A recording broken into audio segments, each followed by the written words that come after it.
Layer skin hair and laser clinic లో latest టెక్నాలజీతో laser hair removal, anti ageing and hair fall issues కి advance treatments అన్ని ఇక cost గురించి వరి అవ్వాల్సిన అవసరం లేకుండా అందిస్తున్నారు. ఇంకా మీ కాన్ఫిడెన్స్ ని తిరిగి తెచ్చుకోండి. Get your free consultation now.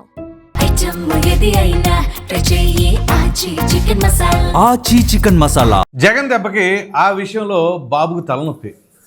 ఇంతకీ ఏ విషయం ఏంటి అనుకుంటారా? సాధారణంగానే చాలా విషయాల్లో బాబు గారికి తలనొప్పిగానే ఉంది. సరే, ఏది అది పరిశ్రమలకు సంబంధించి కానీ, రాజధానికి సంబంధించి కావచ్చు, పోలవరానికి సంబంధించి కావచ్చు. వీటితో పాటుగా ఇప్పుడు తాజాగా ఏంటి అంటే రాజ్యసభలో 4 సీట్లు ఖాళీ కాబోతూ ఉన్నాయి రేపు జూన్ నెలకి. సో ఈ నేపథ్యంలోనే మరి బాబు గారికి తలనొప్పి ఏంటి? మంచిదే కదా, వైసీపీ స్థానాలు కాస్త ఇప్పుడు కూటమికే వచ్చేస్తున్నాయి కాబట్టి. సో అదేంటో కూడా చెప్తాను మీకు. ముందుగా 4 స్థానాలు ఖాళీ కాబోతున్నాయి. ఈ 4 స్థానాల్లో 2 టీడీపీ, 1 బీజేపీ, 1 జనసేనకి కేటాయించబోతున్నారు. సో కూటమి కాబట్టి. సో ఈ నేపథ్యంలోనే జనసేన పార్టీ తరఫున మరి లింగంనేని రమేష్ అనే వ్యక్తికి కేటాయించబోతున్నట్లుగా సమాచారం. బీజేపీ ఎవరికి కేటాయిస్తుంది అనేది ఇంతవరకు క్లారిటీ లేదు.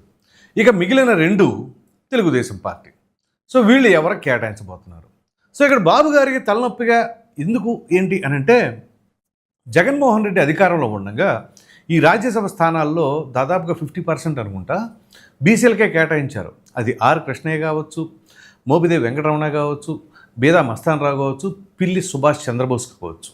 సో ఆ రకంగా బీసీలకి పెద్దపీట వేశారు అని చెప్పేసి అప్పట్లో వాళ్ళు దాన్ని ఆ రకంగా ఉపయోగించుకున్నారు. కానీ అది రాజకీయంగా ఏ రంగంలో లబ్ధి చేస్తుంది ఏంటి అంటే మొన్న వచ్చిన ఫలితాలు, దట్ ఈస్ సెకండరీ.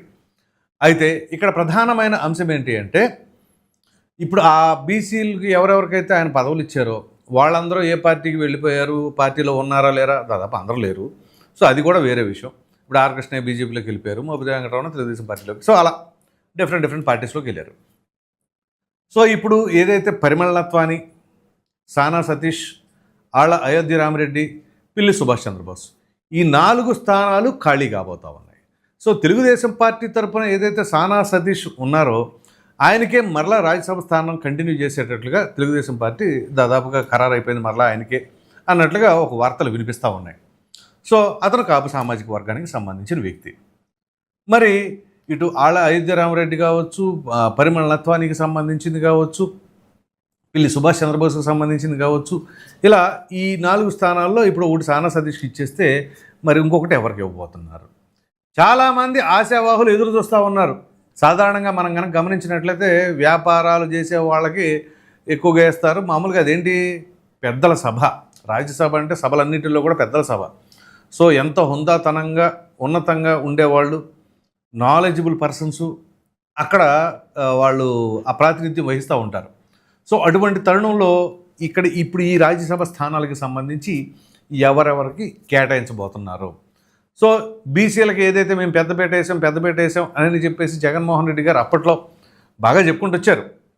సరే, కేవలం అక్కడ బీసీలు పెట్టినంత మాత్రం బీసీలు అందరూ ఉద్ధరించబడతారా అనేది అంటే అది ఏంటి అని తెలుసు. కాకపోతే ఇక్కడ ఎంతో కొంత గమనిస్తూ ఉంటారుగా, ఎవరు ఏ రకంగా ఎవరికి కేటాయిస్తున్నారు ఏంటి అనేది. సరే, పరిమళ నత్వాని అంటారా, అతను వ్యాపారాలకు సంబంధించిన వ్యక్తి, పైగా మన రాష్ట్రానికి ఎటువంటి సంబంధం లేని వ్యక్తి. ఇక ఆర్ కృష్ణయ్య కూడా అంతే, తెలంగాణ రాష్ట్రానికి సంబంధించిన వ్యక్తి.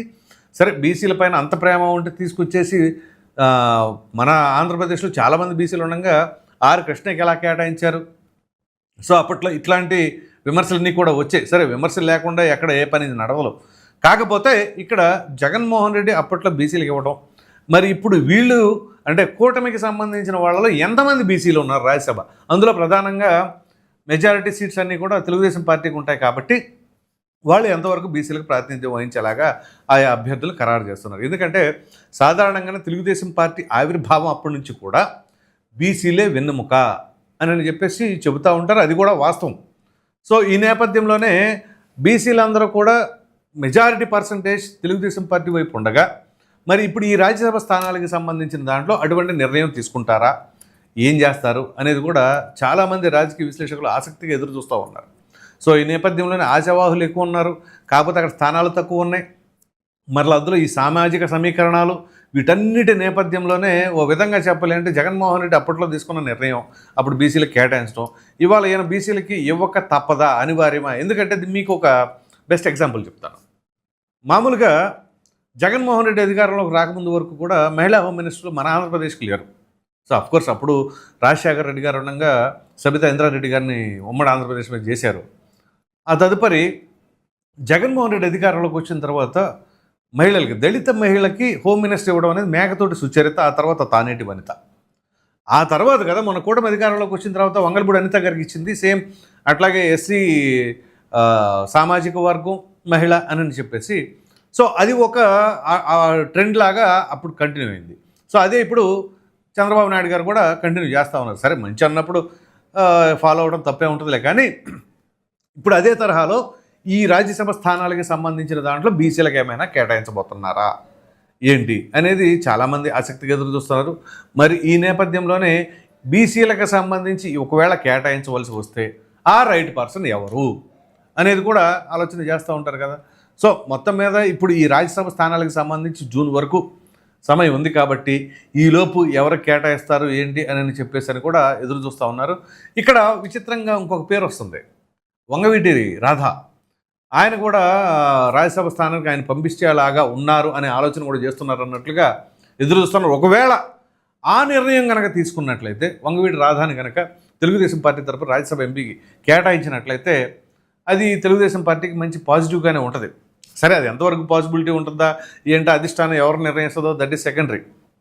కానీ కొన్ని కథనాల్లో కొన్ని ఛానల్స్లో వస్తున్నది ఏంటి అంటే ఒకవేళ ఆయనకి ఇస్తారేమో అనే తరహాలో కొన్ని స్పెక్యులేషన్స్ అయితే వస్తున్నాయి.